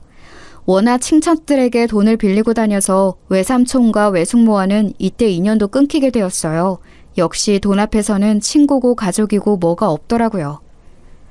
엄마, 일단 그래서 너무 미안한데 우리 딸들을 부탁해. 나랑 남편은 사채업자 피해서 돈을 벌어야 해. 둘 다 공장에 들어가서 어떻게든 돈을 벌여야 할 것 같아. 엄마한테 너무 미안해. 미안해하지 마라. 살다 보면 이런 일도 있는 거야. 그러니까 안 좋은 생각은 하지 말고 마음 굳게 먹어. 정서방한테도 애들은 걱정하지 말라고 해. 하늘이 무너져도 솟아날 구멍은 있다고 했어. 인생이란 게 어떻게 좋은 일만 있겠어? 오빠도 세연이도 이제 내 연락은 받지도 않아. 물론 이해는 하지만 속상해. 우리 딸들한테도 너무 미안해. 미선아, 네가 그래도 언니니까 동생 똑바로 챙겨. 알겠지? 할머니 속상하게 하지 말고 말 잘 들어. 엄마랑 아빠가 돈 많이 벌어서 빨리 갚을게. 엄마, 나는 괜찮아. 그러니까 나랑 미진이는 걱정하지 마. 외할머니 안 힘들게 내가 노력할게. 우리 딸 너무 미안해. 엄마가 미안해. 그렇게 저는 외할머니 밑에서 중고등학교 시절을 보내게 되었어요. 외할머니는 성격이 굳세고 강한 분이셨어요. 저와 동생에게 절대 힘든 티를 내지 않으셨죠. 사채업자들이 어떻게 알고 외할머니의 집을 찾아왔던 적도 있거든요. 그럴 때도 외할머니는 당당하게 말하셨습니다. 사위가 당신들 돈을 떼어먹은 것은 나도 알아. 그런데 이 아이들이 무슨 죄가 있어? 연좌제야, 어? 내가 알기로 사위랑 내 딸이 공장에서 매달 돈을 보내준다던데 그걸 기다리면 되지 않나? 왜 여기까지 와서 행패야? 집안을 때려 부수던 사채업자들도 외할머니가 저렇게 나오니 나중에는 찾아오지 않았어요. 실제로 부모님은 버는 돈을 죄다 사채업자들에게 주고 있었습니다. 아예 월급을 받으면 사채업자들이 공장 앞에 서서 가져갔다고 하더라고요. 그런 생활이 3년이 지나고 제가 고등학생이 되었을 때였어요. 미선아, 이게 무슨 일이야? 외할머니가 왜 갑자기 쓰러지신 거야? 엄마 너무 놀라서 지금 신발도 못 신고 왔어. 원래 그렇게 정정하던 사람이. 너는 양심이 있어 없어? 네 남편이 사고 친 거 내 돈하고 엄마 돈 가져갔으면 엄마를 잘 돌봤어야지. 엄마가 암이라는 건 몰랐던 거야? 애들을 이렇게 맡기고 용돈은 주기는 했어? 진짜 그 거지 같은 남편하고는 언제 이혼할래? 오빠, 나도 미안해. 그런데 지금 상황이 어쩔 수가 없잖아. 엄마가 암이라는 사실은 전혀 몰랐어. 티를 내는 분이 아니잖아. 물론 나도 오빠한테 미안해. 미리 말하는데 우리는 돈 없어요. 이미 빌려준 돈만 해도 얼마예요? 못 갚는 건 알고 있는데 더 손 벌릴 생각은 하지도 말아요. 네, 죄송해요. 세연이한테도 제가 너무 죄송해요. 인생이 왜 이렇게 힘든 거야? 외할머니가 갑자기 쓰러져서 병원에 입원하셨습니다. 그 이유는 바로 암이었어요. 심지어 할머니는 말기여서 병원에서 손을 쓰기에는 이미 늦었다고 하더라고요. 아무래도 연세도 있고 치료를 해도 길어야 1년이라고 하셨죠. 엄마는 처음으로 공장에서 나와서 할머니를 붙잡고 울었습니다. 소식을 듣고 찾아온 외삼촌과 외숙모는 와서 돈 얘기를 꺼내셨어요. 이미 우리 집에 빌려준 돈이 많았던 터라 외숙모는 특히 쌀쌀맞았습니다. 외할머니의 병간호를 위해 어쩔 수 없이 엄마는 공장을 그만두고 같이 살며 식당에서 일하셨어요. 야, 너희 엄마 우리 식당에서 설거지 하더라? 너희 집 그렇게 가난해? 너희 아빠는 이혼한 거야? 왜 집에 없어? 우리 엄마가 그러던데 너희 가족 완전 콩가루 집안이라며? 조용히 해. 시끄럽다. 너는 공부 안 해? 우리 집에 콩가루라고 너한테 뭐 피해준 거 있어? 그리고 우리 엄마가 너희 식당에서 설거지하는 거 이미 알고 있어. 그러니까 굳이 말 안 해도 돼. 학교에 다닐 때는 우리 집을 둘러싸고 워낙 말이 많았어요. 도시가 아닌 시골에서 자라서 서로 집에 숟가락이 몇 개인지도 아는 사이였거든요. 하지만 저는 그런 말에 신경을 쓸 겨를이 없었습니다. 당장 우리 집이 살기 바빴거든요. 결국 외할머니는 제가 성인이 되기 전에 돌아가시게 되었습니다. 이때 장례식장에서 우리 엄마가 저한테 했던 말이 있어요. 이 말은 제가 절대 잊을 수가 없습니다. 미선아, 무슨 일이 있어도 사업하는 남자는 만나면 안 돼. 네가 너무 고생해. 엄마도 이런 인생을 살 줄은 전혀 몰랐어. 그러니까 제발 안정적인 사람 만나. 알겠지? 엄마는 우리 딸이 엄마 같은 인생을 산다고 생각하면 가슴이 너무 아파. 허공을 바라보며 엄마는 저에게 장례식장 내내 저 말을 재개하셨어요. 그때 엄마의 말이 제 머리에 강하게 각인되기도 했고 무엇보다 저도 자라면서 사실 아빠를 원망하기는 했습니다. 물론 아빠를 사랑하는 것은 맞았지만 아빠 때문에 겪지 않아도 되는 경험을 한 것은 맞잖아요. 그래서 절대 사업하는 사람은 만나지 말아야지 생각했습니다. 엄마, 나 대학 붙었어. 그런데 안 가려고. 나는 공부로 성공하고 싶은 마음은 없어. 그래서 그냥 바로 집 앞에 있는 회사 경리로 취직해서 살게. 내가 일하니까 이제 조금은 숨통이 트일 거야. 그동안 고생 진짜 많았어. 엄마 몸도 안 좋은데 이제 식당은 그만둬. 우리 사채빚도 다 갚았다며. 미선아, 우리 큰딸 너무 미안해. 엄마가 진짜 너무 미안해. 우리 딸 공부에 관심 많은 거 아는데 돈이 없어서 대학에 보내질 못하네. 사채는 다 갚았는데 이제 은행빚도 남았어. 그래도 너희 아빠가 하루도 쉬지 않고 일하고 있으니 갚는 날이 오기는 한다. 저는 대학에 합격했지만 진학하지는 않았습니다. 애초에 집에 돈이 없어서 가고 싶은 생각도 없었어요. 학교에서 담임 선생님께서 제 상황을 알고 얼마나 안타까워하셨는지는 몰라요. 하지만 현실적으로 너무 힘든 상황이라 저는 바로 취직했습니다. 졸업식도 하기 전에 집 앞에 있는 건설회사에 면접을 보고 합격해서 직장인이 되었어요. 그렇게 번 돈은 다 엄마를 드렸죠. 적어도 저는 제 돈으로 우리 집의 생활비가 조금이라도 충당된다는 것이 그렇게 기쁠 수가 없더라고요. 비록 저는 대학에 가지 못했지만 동생이라도 보내고 싶은 마음도 컸습니다. 그래서 악착같이 돈을 모았어요. 그러다 지금 남편을 회사에서 일하다 만나게 되었습니다. 남편은 참 성실하고 평판이 좋은 사람이었어요. 일 욕심도 아주 많은 사람이라 야망도 넘치는 사람이었죠. 워낙 힘든 어린 시절을 보낸 터라 저는 그런 남편의 모습에 반하게 되었어요. 아휴, 엄마는 속이 다 시원해. 우리 큰딸이 남편감을 잘 골랐네. 그래, 사람은 이렇게 멀쩡히 직장 다니는 사람이 최고야. 엄마는 이제 사업이라는 단어만 봐도 스트레스 받아. 혹시라도 김서방이 사업 얘기 꺼내면 그냥 들어누워. 나는 아직도 너희 아빠가 사업한다고 했을 때 심하게 말리지 않았던 게 그렇게 후회된다니까? 아유, 알겠어, 엄마. 나도 아빠가 사업해서 우리 집 힘들었던 거 생각하면 트라우마야. 일부러 그래서 회사에서 제일 성실한 사람으로 골랐어. 다행히 남편은 사업에는 관심이 없어 보여. 실제로 제가 결혼한다고 남편을 데려왔을 때 엄마는 너무 좋아하셨어요. 남편을 마음에 들어하는 엄마를 보고 저도 안심했습니다. 그래서 저는 제 결혼 생활은 아주 평탄할 줄 알았어요. 하지만 그건 제 착각이었죠. 제일 먼저 문제는 남편의 사업도 사업이었지만 시댁 식구들이었어요. 우리는 결혼하고 시댁에서 같이 살았거든요. 그런데 남편에게는 아주 늦둥이 동생이 있었습니다. 여자 동생이었는데 그때 나이가 5살이었으니 얼마나 늦둥이인지 아시겠죠? 아이고, 세아가. 아유, 나는 늙어서 이제 힘이 없다. 세아가, 네가 우리 영희 데리고 놀러 갔다 와라. 영희가 얼마 전부터 계속 유원지에 가고 싶다고 그러네. 우리 아들은 일하느라 바쁘니까 네가 평일에 영희 데리고 다녀와. 응? 이번 기회에 가서 영희랑 친해지고 좋지. 영희가 워낙 또 너를 좋아하잖니. 아, 저 혼자요? 저는 운전할 줄을 몰라서 아가씨랑 버스를 타고 갔다 와야 하는데 그러면 아가씨가 힘들지 않을까요? 힘들긴 뭐가 힘들어. 지금 그냥 네가 가기 싫은 건데 괜히 우리 영희 탓을 하는 거 아니냐? 아유, 그러면 가지 마. 싫으면 싫다고 하지 뭘 그렇게 말해? 아니에요, 어머님. 제가 아가씨 데리고 다녀올게요. 너무 화내지 마세요. 저는 결혼하고 바로 직장을 그만두어서 집에서 시어머니랑 주로 있었어요. 시어머니는 늦은 나이에 아가씨를 낳아서 많이 힘들어하셨습니다. 그래서 아가씨 육아를 제가 담당했어요. 원래 동생이 있기는 했지만 이렇게 어린아이를 돌보는 것은 저도 처음이라 많이 힘들었습니다. 시부모님은 본인들의 자식인데 제가 맡아 키워주는 것을 원하셨어요. 이게 너무 힘들어서 엄마에게 하소연하기도 했죠. 엄마, 나 진짜 어린 아가씨 돌보는 거 너무 힘들어. 내가 결혼을 한 거지 유치원에 취직한 게 아니잖아? 그런데 자꾸 나한테 아가씨를 돌보는 것을 원하니까 힘들어. 내가 혼자 유원지도 데려가고 아가씨랑 놀이터도 가고 밥도 먹이고 식모 같아. 미선아, 그래도 좋게 생각해.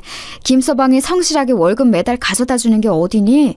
엄마는 남편이 멀쩡한 회사 다니면서 월급 매달 가져다 주면 아가씨가 4명이라도 키울 수 있어. 그러니까 네가 참아, 응? 엄마는 아빠의 사업에 대해 상당한 트라우마가 있으셨어요. 그도 그럴 것이 멀쩡하게 살다 갑자기 집이 망한 거라 고생이란 고생은 다 하셨잖아요. 그래서 제가 하소연하면 저보고 참으라는 말을 많이 하셨죠. 저도 3년 뒤에 꼭 돈을 모아서 독립하자는 남편의 말을 그대로 믿고 있었습니다.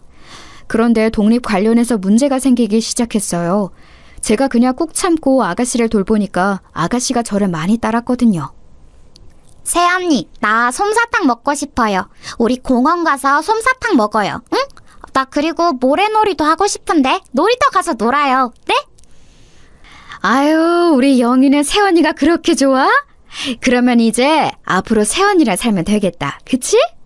너희 오빠랑 새언니가 곧 독립한다는데 영희 거기에 따라가서 살아. 엄마랑 아빠는 시골에 내려갈 거야. 영희도 오빠네랑 살고 싶지? 에? 새언니 나랑 이제 안 살아? 싫어. 같이 살아요. 응? 나 버리지 마. 영희는 새언니랑 살 거야. 제일 골치 아팠던 것은 바로 아가씨 문제였어요. 남편과 저는 돈을 모아서 독립할 예정이었는데 시어머니가 자꾸 아가씨를 데리고 가라고 하셨거든요. 편하게 살고 싶어서 독립하는 건데 어떻게 아가씨를 데려가겠어요? 이 문제로 남편하고 얼마나 싸웠는지 몰라요. 그럼 어떡해. 부모님이 우리 독립하면 엄마 고향으로 내려가고 싶대. 영희를 그 시골에서 키울 수는 없잖아. 당장 몇 년 뒤에 학교에 입학하는데 거기는 학교도 없어. 옆 동네까지 가야 하는데 1시간은 걸어야 나온다고 하더라. 당신 출근하면 아가씨 나 혼자 봐야 하잖아. 만약 우리 아기 생겨서 임신하면 그때는 어떡해? 혼자 몸 챙기기도 힘들 텐데 아가씨를 잘 못 돌볼 수도 있어. 그때 어머님이랑 아버님이 나한테 서운하다고 하시면 어떡할 거야? 에이, 당신 무슨 소리를 하는 거야. 우리 엄마랑 아빠 그런 사람들 아닌 거 알잖아. 그리고 임신하면 그때 가서 생각하자. 그리고 우리가 영희랑 같이 사는 대신 엄마가 집 처분하고 남은 돈 주신다고 했잖아. 그걸로 조금이라도 더 넓은 집에서 우리끼리 살 수 있는 건데 왜 안 좋게만 생각하는 거야? 물론 그건 나도 감사하게 생각해. 그런데 아가씨가 아직 어리니까 돌보는 비용도 만만치 않은데 거기에 대해선 얘기 들은 게 전혀 없어. 여보, 우리 현실적으로 생각하자, 응? 내가 아가씨가 싫다는 게 아니잖아. 매달 내가 돈을 버는데 왜 자꾸 그런 소리를 하는 거야? 결혼했으면 이제 다 가족인데 자꾸 돈 얘기를 하니까 내가 너무 불편해.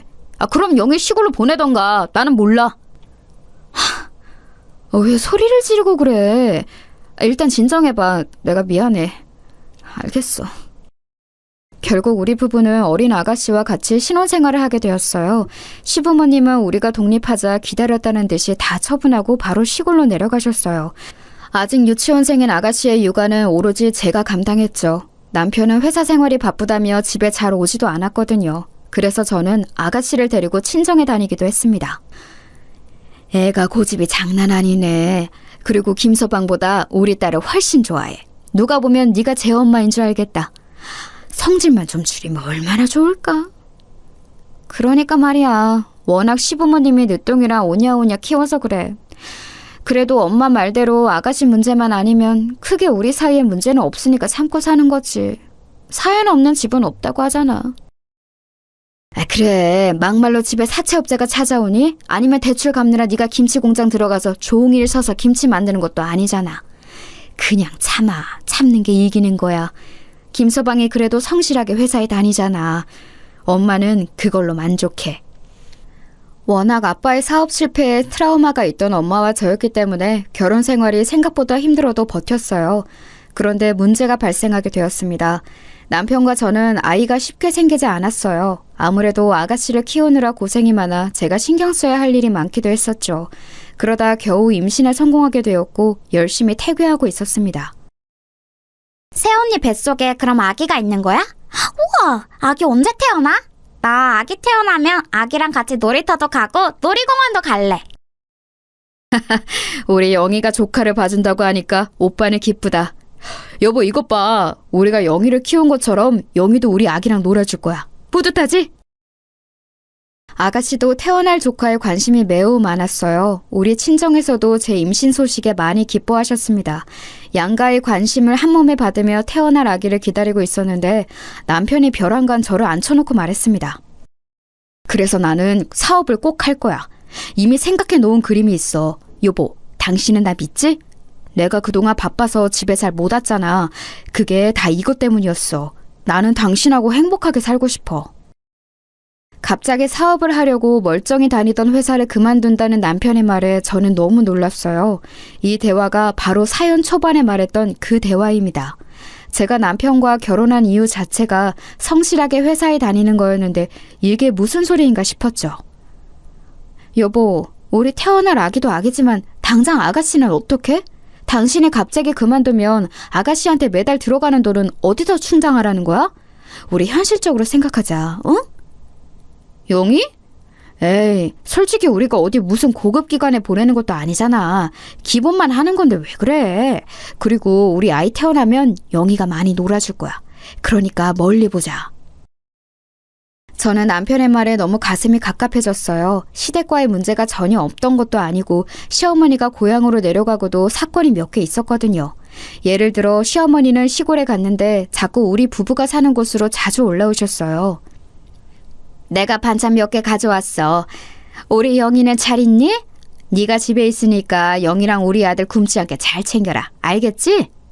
나는 그럼 며칠 있다가 가야겠어. 시골에서 사니까 좋은 점도 있는데 확실히 심심하긴 해. 그래도 네 아버지는 시골이 좋다더라. 내 고향인데 본인이 더 좋아해. 시어머니는 시골로 내려가서 심심하셨는지 올라와서 며칠 동안 있다 가기도 했어요. 그럴 때마다 살림살이 지적도 많이 하셨습니다. 새아가 이런 식으로 정리하면 안 돼. 그러면 음식 다 상해. 이건 완전히 기본적인 건데 이걸 모르니? 어머, 찬장은 왜 이래? 벌써부터 이러면 나중에 어떻게 하려고 그래? 나랑 같이 살면서 내가 정리한 거 못 봤니? 이런 은근한 시어머니 행동에도 제가 꾹 참았는데 남편의 갑작스러운 사업 통보에 저는 친정엄마에게 얘기를 꺼냈어요. 당연히 친정엄마도 당황함을 감추지 못하셨습니다. 아니, 김서방은 갑자기 왜 그러는 거야? 왜 남자들은 사업에 미치는 거야? 나는 이해할 수가 없어. 야, 미선아, 절대 안 돼. 네가 어떻게든 말려. 네 아빠 그렇게 망하고 우리 집 어떻게 살았는지 너도 알지? 이미 말렸어. 그런데 들은 척도 안 해.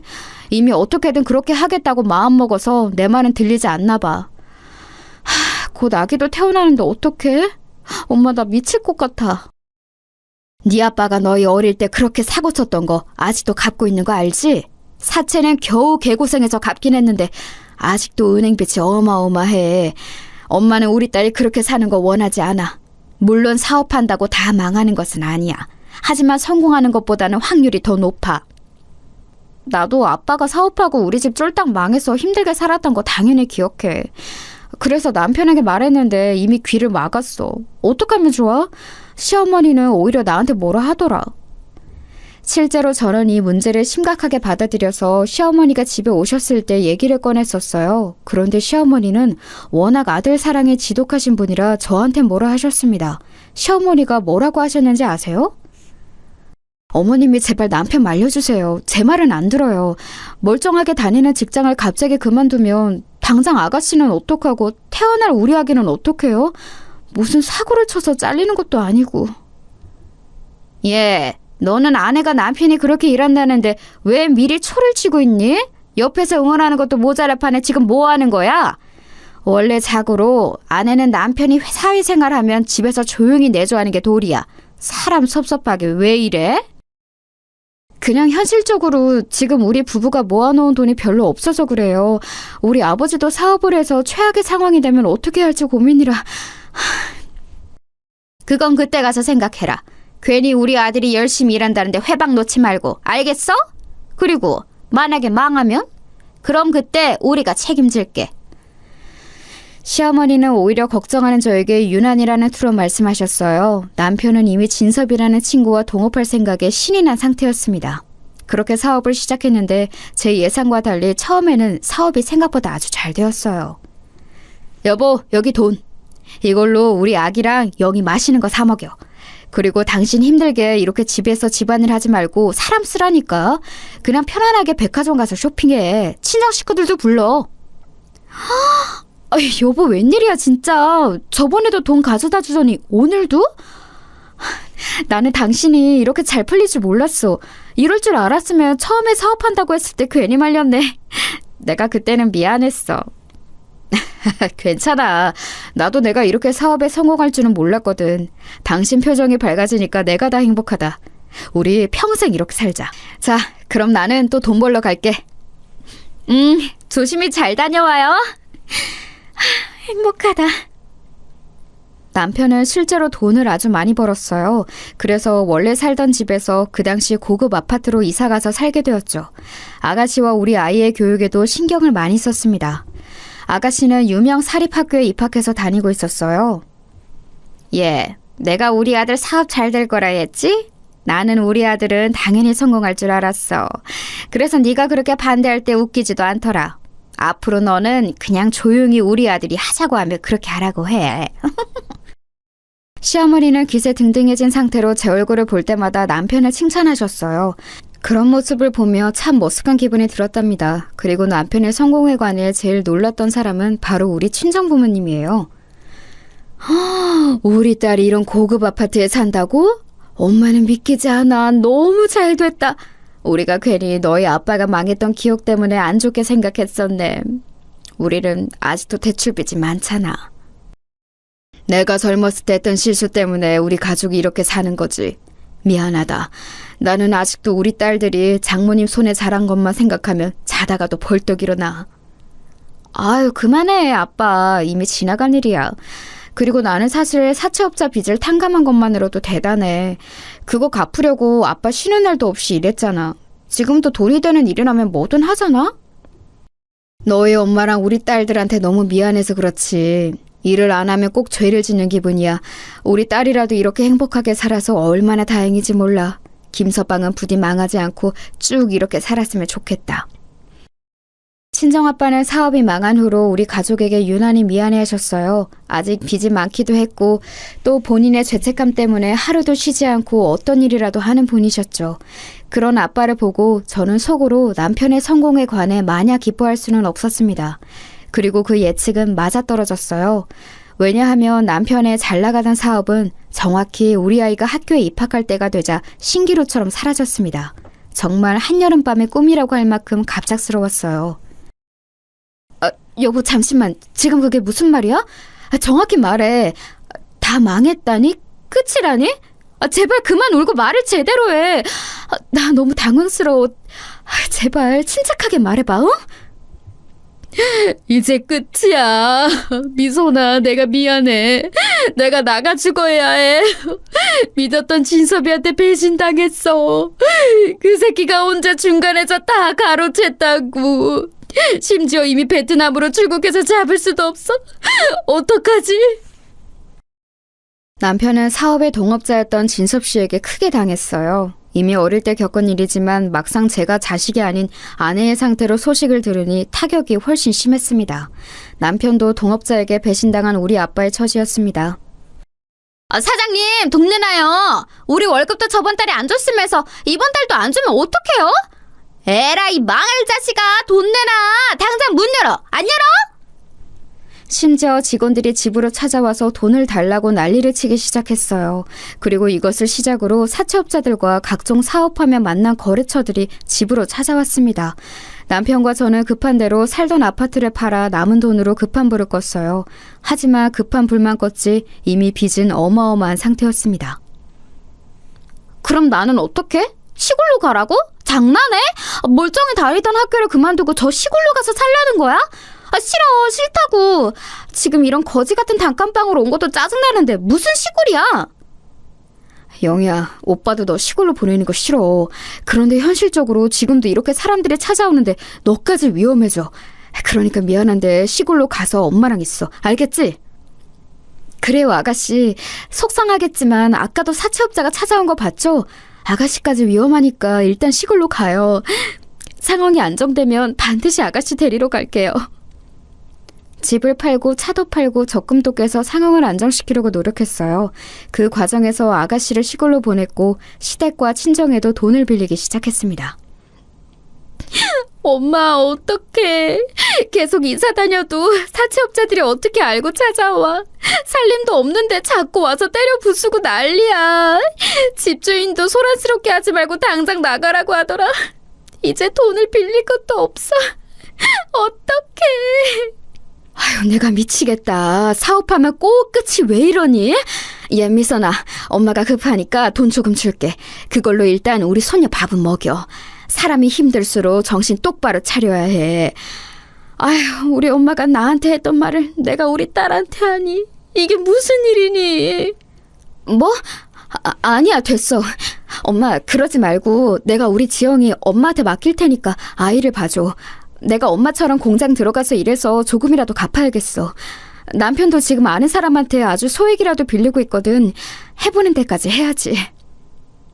그렇게 갚아서 언제 갚으려고. 급하니까 일단 받아. 엄마가 그 상황을 겪어봐서 알아. 그러니까 일단 상황을 해결하는 것에 집중해. 알겠지? 급할수록 침착해야 해.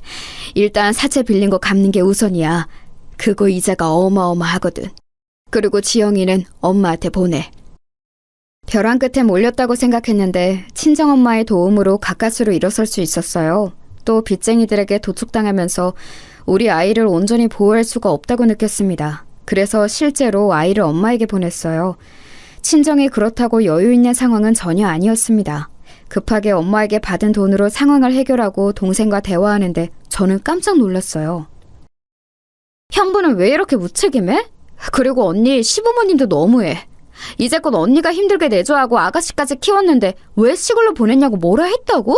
그게 사람이야? 돈이라도 구해와서 도와주던가. 그것도 아니라며. 남편이 사업 잘 될 때 돈을 그렇게 받았으면서 그걸 다 썼대. 줄 돈은 없다고 딱 잘라서 그러더라. 오히려 아가씨를 시골에서 어떻게 키우냐고 하는 소리에 기가 막혔어. 내가 우리 엄마를 사랑하지만 엄마처럼은 살고 싶지 않았는데 속상해. 언니, 우리 엄마가 급하게 준 그 비상금, 그거 사실 아빠 병원비였어. 엄마가 언니한테 절대 말하지 말라고 했는데 형부가 너무 괘씸해서 그래. 언니는 할 만큼 했으니까 형부가 알아서 하라고 해. 자기가 잘못했으면 자기가 책임져야지. 급하니까 나도 지금 공장에 가서 일하고 있어. 사업이라는 게 한순간에 이렇게 나락으로 떨어지는 것을 이미 우린 알잖아. 그래서 남편이 사업하는 걸 처음에 그렇게 말렸던 건데. 아무튼 고맙다. 우리 친정을 생각하면 미안한 마음뿐이야. 동생과 얘기하고 알게 된 사실은 비상금이 알고 봤더니 아빠의 급한 무릎 수술비였대요. 결국 아빠는 수술을 미루게 되었고 제때 수술을 받지 못해서 아직도 무릎 연골이 아파요. 이런 상황에서 시댁은 아무 도움을 주지 않았습니다. 아유, 불쌍하네 우리 아들. 얘 세아가, 네가 우리 아들이 상처받아서 혹시라도 나쁜 생각을 하지 않도록 신경 써줘. 알겠지? 아유, 얼마나 우리 아들이 마음이 아플까. 남자가 사회생활을 하다 보면 그럴 수도 있지. 안 그러니? 어머님, 저도 힘들어요. 지금 우리 친정도 힘든 형편인데 저한테 비상금을 주셨어요. 어떻게든 이겨내려고 노력 중이니까 걱정하지 마세요. 너보다 지금 내 아들이 훨씬 힘들다. 너는 그동안 집에서 편하게 살았잖아. 내 아들은 밖에서 일하다 이런 상황이 된 거고. 힘듦의 크기를 따지면 압도적으로 우리 아들이 더 힘들지. 어머니, 저도 참을 만큼 참았어요. 그동안 아가씨가 제 자식도 아닌데 돌봤던 거 모르세요? 제가 집에 있을 수밖에 없던 이유가 있잖아요. 그렇게 말씀하시면 저도 속상해요. 어머님도 남편 돈으로 편하게 사셨으면서 아예 이론도 주지 않으셨잖아요. 이게 지금 시어머니를 이겨먹으려고 하네? 어른한테 그게 무슨 말버릇이야? 그러니까 네 말은 지금 돈이나 내놔라. 이거 아니야? 어? 돈 없다. 없다고. 시어머니와 저는 감정에 격해져서 심한 말이 오고 가기도 했어요. 그만큼 마음의 여유가 없던 상황이었습니다. 결국 이때 서로 감정이 상해 시댁과의 인연을 끊어내게 되었죠. 그동안 억눌렸던 감정이 터져서 저도 시어머니와 더 관계를 이어가고 싶지 않았으니 잘된 선택이었습니다.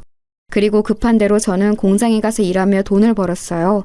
속으로 엄마가 이렇게 고생했었다고 생각하니 눈물이 나왔습니다. 팔자가 왜 이런 건지 하늘에 대고 원망도 자주 했죠. 남편은 한동안 정신을 못 차리고 힘들어했습니다. 여보, 힘들어도 우리가 이겨내야 해. 우리 아빠도 당신처럼 친한 친구한테 배신당했어. 알지? 그래도 지금 가난해도 잘 살고 있잖아. 그러니까 너무 상심하지 말고 우리 서로 의지하자. 의기소침해서 집에서 잘 나가지도 않는 남편을 달래느라 얼마나 고생했는지 몰라요. 남편은 술에 의존해서 종일 소주만 마셨거든요. 제가 혼자 버는 돈으로 빚을 갚고 겨우 남은 생활비로 남편과 라면을 먹으며 버텼습니다. 그런데 제가 공장에서 일하면서 어깨를 심하게 다치게 되었어요. 그리고 버텨왔던 저도 무너지게 되었습니다. 여보, 나도 너무 힘들다. 이제 당신이 나가서 돈을 벌면 안 돼? 나도 어깨만 회복하면 나가서 돈 벌게. 우리 평생 이렇게 살 수는 없어, 알지? 이제 정신 차리고 돈 벌어서 빚 갚자. 그리고 다시 지영이도 우리 품으로 데려오자. 알겠어. 내가 사업 망하고 제정신이 아닌 상태였는데 네가 혼자 너무 고생 많았어. 미안하고 고마워. 이제 내가 나가서 일할게. 우리 이겨내자. 제가 울며 말하자 남편도 정신을 드디어 차렸어요. 그리고 제가 어깨를 회복하는 동안 남편이 나가서 돈을 벌게 되었죠. 빚도 조금씩이지만 갚았고 그렇게 몇 년이 지났습니다. 친정에 맡겼던 우리 딸도 데려왔어요. 저는 예전처럼 공장에 가서 버는 것은 힘든 상태였습니다. 그래서 아이가 학교에 간 동안 식당에서 설거지하며 돈을 벌었어요. 월급은 50만 원 정도 받았습니다. 빚을 갚으며 힘들어도 참고 살다가 사건이 발생하게 되었어요. 이 사건이 제가 오늘 제보한 사연의 핵심이랍니다. 미선아, 혹시 100만 원을 급하게 구할 수 있을까? 네 아버지가 그때 수술을 제때 못했잖아. 후유증이 있는지 자꾸 자다 깨고 일상생활도 힘들어. 그래서 병원에 갔더니 마침 주말에 수술 하나가 취소됐다고 하더라고. 병원비가 없어서 그러는데 100만 원 있니? 100만 원? 마침 남편이 어제 월급을 받았어. 거기서 조금 빼고 우리 적금 깨서 줄게. 그때 엄마랑 아빠가 우리 빚 많았을 때 줬던 돈도 못 갚았잖아. 이 정도는 괜찮아. 그때 빌린 돈 갚는 거라 생각할게. 아유, 너무 고마워. 아빠 수술 잘 끝나면 차차 갚을게. 사업이 뭐라고 내 남편도 네 남편도 난리니. 아유, 남자들이 문제다. 어쨌든 우리 딸 고마워. 엄마가 급하게 전화로 아빠의 수술비가 필요하다고 했어요. 남편이 사업 망하고 힘들었을 때 저한테 주겠다고 아빠가 수술을 못 하셨잖아요. 그래서 저는 당연히 우리 친정에 그 정도 비용은 줄 수 있다고 생각했어요. 물론 100만 원이 우리 형편상 큰 돈은 맞았습니다. 선뜻 줄 수 있는 금액은 아니었어요. 하지만 친정에서 먼저 우리 부부를 도와주었던 경험이 있으니 저는 돈을 보내주었죠. 그런데 이 사실을 말하자 남편이 말 그대로 흥분하기 시작했어요. 뭐라고? 미친 거 아니야? 무슨 100만 원을 상의도 없이 보내? 당신 미쳤어? 내가 공장에서 뼈 빠지게 일한 돈을 그렇게 홀랑 보냈다고? 적어도 나한테 말은 하고 보냈어야 하는 거 아니야? 어떻게 그럴 수가 있어? 급하게 예약금을 보내야 한다잖아. 우리 부모님이 저번에 당신 빚 갚을 때 도와줬던 거 몰라? 물론 나도 늦게 말해서 미안해. 엄마가 꼭 갚겠다고 했어. 저번에 우리한테 줬던 돈은 1원도 못 갚은 거 알지? 나는 당신 반응이 오히려 서운해. 서운? 지금 서운하다는 말이 나와? 내가 공장에서 개같이 일한 돈을 왜 주냐고. 인연이 미쳤나? 이혼하기 싫으면 당장 너희 부모님한테 가서 차용증 받아와. 100만 원이 누구 장난이야? 그 돈을 왜 줘? 우리 형편을 보라고. 당신이야말로 미쳤어? 내가 이제껏 결혼해서 당신이랑 당신 가족한테 한 게 얼만데 지금 100만 원 가지고 이러는 거야? 양심이 있어 없어? 내가 결혼하고 어린 아가씨 혼자 키우고 그 뒤로도 키워주고 당신의 잘못해서 망해서 빚 갚느라 개고생하는 거 안 보여? 내가 망하고 싶어서 망했어. 나도 힘들어. 사는 게 힘들다고. 겨우 어떻게든 이겨내서 사는 상황이잖아. 그런데 당신은 왜 상의도 없이 돈을 보내냐고. 내가 화가 안 나게 생겼어? 우리 부모님이잖아. 몇 번을 말해. 내가 쓸데없는 곳에 썼니? 막말로 네 부모는 뭐 해준 게 있어? 오히려 아가씨 시골에 보냈다고 나한테 지랄하더라. 우리 부모님은 당신 사고 친 거 없는 형편에 본인 병원비로 갚아줬는데 어떻게 그래? 순간 제가 욱해서 남편의 말에 받아쳤어요. 그러자 남편이 어떤 행동을 했는지 아세요? 갑자기 얼굴이 새빨개지더니 손을 들어 제 뺨을 내리쳤습니다. 너무 순식간에 일어난 일이라 처음에는 당황했어요. 그러나 몇 초가 지나고 눈물이 나오기 시작했습니다. 당신 지금 나 때린 거야? 미쳤어? 제정신이야? 어떻게 이럴 수가 있어? 다른 사람도 아니고 당신이 어떻게 나한테 이래? 시끄러워, 조용히 해. 당장 너희 부모한테 가서 차용증 가져와. 다음 달에 갚으라고 해. 아니면 이혼이야?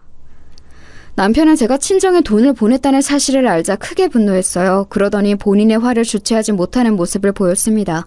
자리를 박차고 일어나 집 밖으로 나갔어요. 그 모습을 보고 너무 속상했습니다.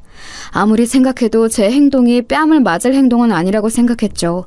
순간 아빠의 수술이 걱정되는 마음도 들어서 전화를 걸었어요. 그리고 그 전화는 제 인생을 완전히 바꿨습니다.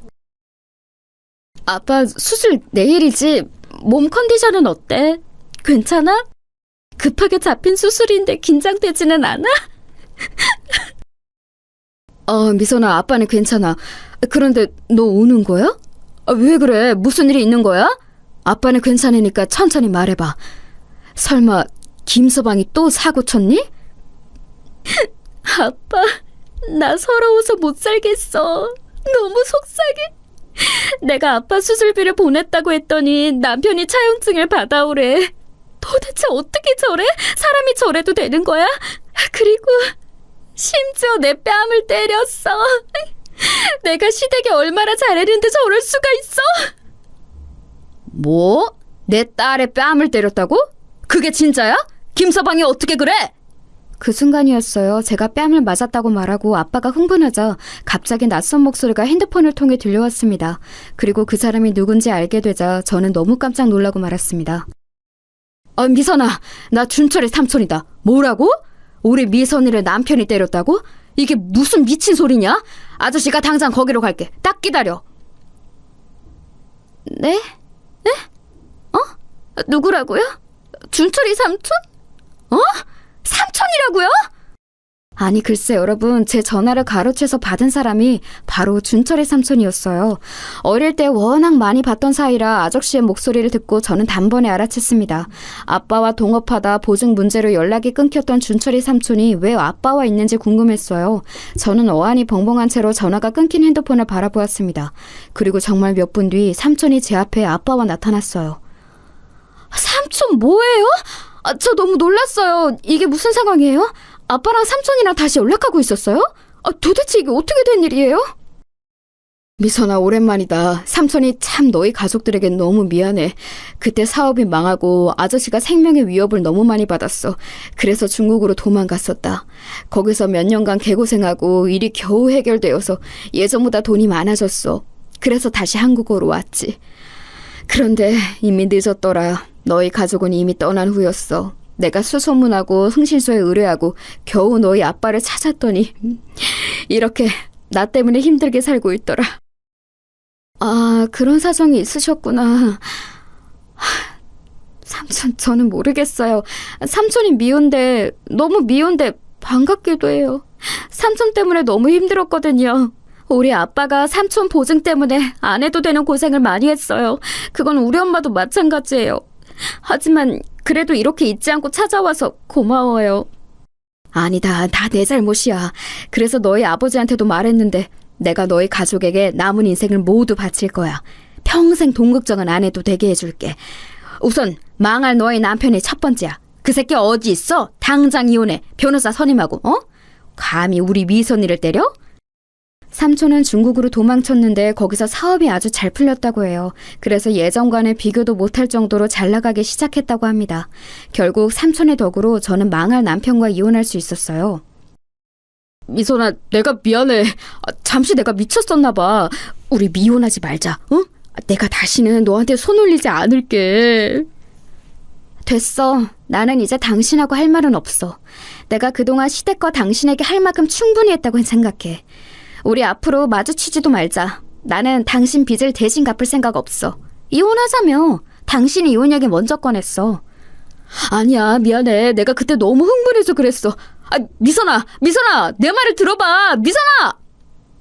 저는 준철의 삼촌의 도움으로 남편과 깔끔하게 이혼할 수 있었어요. 변호사를 무려 삼촌이 3명이나 선임해 주셨거든요. 그리고 실제로 삼촌은 우리 친정을 책임지기 시작했습니다.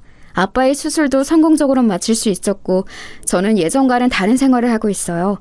아이는 제가 키우고 있습니다. 남편은 본인 빚을 혼자 갚아야 하니 저한테 무릎 꿇고 난리가 아니었어요. 그 모습을 보는데 어찌나 통쾌했는지 모릅니다.